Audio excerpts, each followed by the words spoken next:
बिस्मिल्लाहिर्रहमानिर्रहीम। अस्सलाम वालेकुम स्टूडेंट्स, उम्मीद करता हूँ कि आप खैरियत से होंगे। आज की इस वीडियो में हम स्टार्ट करेंगे 10th class physics new book बाब 10 की मशक को, और मशक में हम देखेंगे तामीरी फ़िक्र के सवालात को। तो इसका सवाल नंबर 1 है, पुलों में फैलाव के जोड़ों की ज़रूरत क्यों होती है। अब देखें जी, पुलों में फैलाव के जोड़ों की ज़रूरत क्यों होती है। सबसे पहले ये जोड़ क्या होते हैं।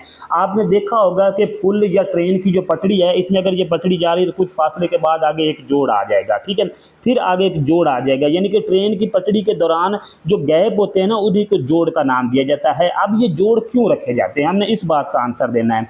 जबकि मेटल के ढक्कन वाले शीशे के जार में ऐसी ज़रूरत नहीं होती। देखिए, अगर हमारे पास कोई एक मेटल का ढक्कन है, यानी कि शीशे की एक बोतल है, तो उसका ढक्कन वो भी मेटल का होता है। अब उसमें वो जोड़ नहीं होता। इसकी क्या वजह है। दोनों का टेम्परेचर बदलता है, लेकिन फिर भी फ़र्क क्यों है। हरारती फैलाव की नौइयत की वजाहत करें। अब हम आंसर की तरफ चलते हैं। तो सवाल नंबर 1 का जो आंसर है वो यहाँ पर मैंने रिप्रेजेंट किया हुआ है। वो क्या है जी, पुलों में फैलाव के जोड़ इसलिए रखे जाते हैं क्योंकि गर्मी में मेटल फैलते हैं और सर्दी में मेटल सिकुड़ते हैं। अब देखें, ये जो जोड़ हैं ये क्या करते हैं, गर्मी में मेटल जब फैलते हैं तो इसको फैलने देते हैं, ठीक है, वो जगह प्रोवाइड करते हैं कि ये फैल जाए। सर्दियों में मेटल सिकुड़ते हैं तो ये जोड़ इसको सिकुड़ने देते हैं, यानी कि उसको जगह प्रोवाइड करते हैं कि ये जोड़ जो है ना, ये जो है ये सर्दी में सिकुड़ जाए, ठीक है। इससे क्या होता है कि जो पुल या जो ब्रिज वगैरह हैं वो डैमेज नहीं होते, यानी कि उसको किसी किस्म का नुकसान नहीं होता। अगेन इसको देख लेते हैं। पुलों में फैलाव के जोड़ इसलिए रखे जाते हैं क्योंकि गर्मी में मेटल फैलते और सर्दी में सिकुड़ते हैं। ये जोड़ पुल को गर्म मौसम में फैलने और सर्द मौसम में सिकुड़ने देते हैं ताकि इसकी साख्त को कोई नुकसान ना पहुंचे। साख्त मीन के पुल टेढ़ी ना हो जाए, ना ये टूटे। ओके जी। जबकि मेटल के ढक्कन वाले शीशे के जार में ऐसा नहीं होता क्योंकि ढक्कन का साइज़ छोटा होता है। देखिए जी, ढक्कन का जो साइज़ है ना वो छोटा होता है। अगर उसमें फैलाव आता भी है, गर्मी में ये फैलता भी है, तो ये बहुत स्मॉल सा, यानी कि नॉर्मल सा फैलेगा, जो उसी के अंदर ही कवर हो जाएगा, ठीक है। ढक्कन ना तो टेढ़ा होगा, ना ही ये बेंड होगा। इसलिए जो है ना वो क्या है, ढक्कन का साइज़ स्मॉल होता है, इसलिए ढक्कन के अंदर जो है ना वो जोड़ नहीं होते और पुल के अंदर जो है ना ये जोड़ रखे जाते हैं। यहाँ तक जो है ये आपका शॉर्ट नंबर 1, इसका जो तमीरी फ़िक्र सवालात है, इसके क्वेश्चन नंबर 1 का आंसर कंप्लीट हो गया। अब चलते हैं इसके क्वेश्चन नंबर 2 की तरफ।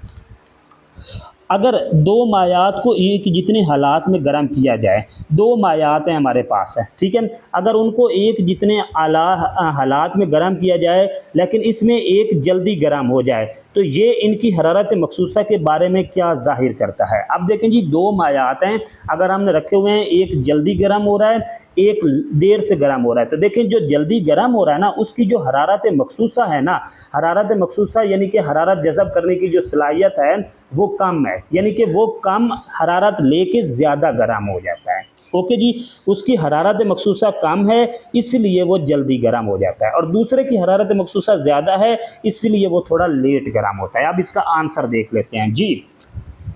ये सवाल नंबर 2 का आंसर है, अगर दो मायात को एक जितने हालात में गर्म किया जाए तो इसमें एक जल्दी गर्म हो जाए तो इसकी हरारत मखसूसा कम होती है, ठीक है। अगर एक जो माया है वो जल्दी गर्म हो जाए तो इसकी वजह यह है कि उसकी जो हरारत मखसूसा है ना वो कम है, क्योंकि इसको गर्म होने के लिए कम हरारत चाहिए होती है, और जिसकी हरारत मखसूसा ज़्यादा है उसको गर्म होने के लिए ज़्यादा हरारत चाहिए होगी। तो जिसको कम हरारत चाहिए होगी तो लिहाजा वो जल्दी गर्म होगा और वो जल्दी ठंडा भी होगा। क्लियर जी। तो यहाँ तक जो है वो आपके क्वेश्चन नंबर 2 का आंसर कंप्लीट हो जाता है। अब चलते हैं इसके क्वेश्चन नंबर 3 की तरफ। खुश्क हवा में माया ज़्यादा तेज़ी से एवेपोरेट क्यों होता है। ये सवाल नंबर 3 है, हम इसका आंसर देखते हैं। खुश्क हवा में नमी कम होती है इसलिए खुश्क हवा में माया ज़्यादा तेज़ी से एवेपोरेट होता है। अब देखें, हवा अगर चल रही है उसके अंदर नमी कम है, जो खुश्क हवा होती है उसके अंदर नमी कम होती है। जो हवा जिसके अंदर थोड़ी सी नमी हो तो उससे जो माया है वो थोड़ा लेट खुश्क होता है। खुश्क हवा में नमी कम होती है इसलिए खुश्क हवा में माया ज़्यादा तेज़ी से एवेपोरेट होता है। जस्ट इसका यही आंसर है कि खुश्क हवा के अंदर जो है ना वो नमी कम होती है इसीलिए माया जो है ना वो ज़्यादा तेज़ी से एवेपोरेट हो जाता है। आगे हम चलते हैं इसके सवाल नंबर 4 की तरफ। जब बर्फ़ का एक टुकड़ा पिघलता है तो हरारत मिलने के बावजूद इसका टेम्परेचर नहीं बढ़ता। अब देखिए जी, अगर आपके पास कोई बर्फ़ का एक टुकड़ा है ठीक है, बाहर गर्मी के अंदर उसको रखा हुआ है, वो मेल्ट होना शुरू हो गया। जब तक ये टोटल बर्फ़ का टुकड़ा जो है ना वो नहीं पिघलेगा, उसका टेम्परेचर ज़ीरो ही रहता है। यही वो बात कह रहा है कि जब बर्फ़ का टुकड़ा पिघलता है तो हरारत उसे मिलती है, लेकिन हरारत मिलने के बावजूद भी इसका टेम्परेचर नहीं बढ़ता। ऐसा क्यों होता है? एनर्जी फिर कहाँ इस्तेमाल होती है? जो हरारत वो ले रहा है, वो हरारत को फिर कहाँ इस्तेमाल कर रहा है, और हालत की तब्दीली के लिए ये क्यों अहम है? अच्छा जी, इसका आंसर देखें जी, बर्फ़ पिघलने के वक्त हरारत इसलिए बर्फ़ पिघलने के वक्त की हरारत इसका दर्जा हरारत बढ़ाने की बजाय मादे के मालिक्यूल्स के दरमियान बॉन्ड को तोड़ने में इस्तेमाल होती है। क्या होता है कि जब बर्फ़ पिघलती है ना, तो बर्फ़ का वो जो हरारत है वो बर्फ़ का टेम्परेचर नहीं बढ़ाती, तो फिर क्या करती है कि बर्फ़ के बिटवीन जो मालिक्यूल्स के बॉन्ड हैं, बर्फ़ के मालिक्यूल के जो बॉन्ड हैं उनको तोड़ती है ताकि वो मेल्ट हो जाए। ठीक है। अच्छा जी, इस हरारत को भी पिघलाव की मख्फी हरारत कहा जाता है, और ये हरारत फ़ेज़ चेंज के लिए दरकार होती है। ये हरारत क्या होती है? फ़ेज़ चेंज, यानी कि मादे की हालत को तब्दील करने के लिए दरकार होती है। क्लियर जी? अब हम इसके सवाल नंबर 5 की तरफ चलते हैं।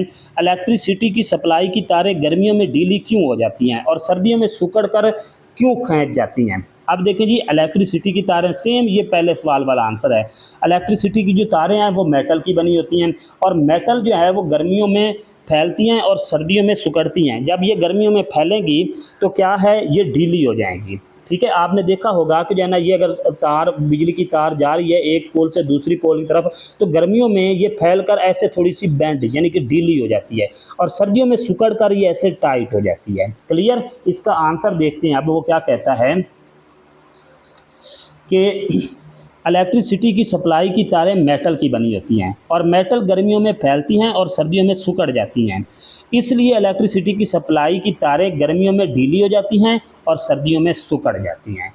ठीक है, यहाँ तक जो है ये आपके आंसर कंप्लीट हो गए।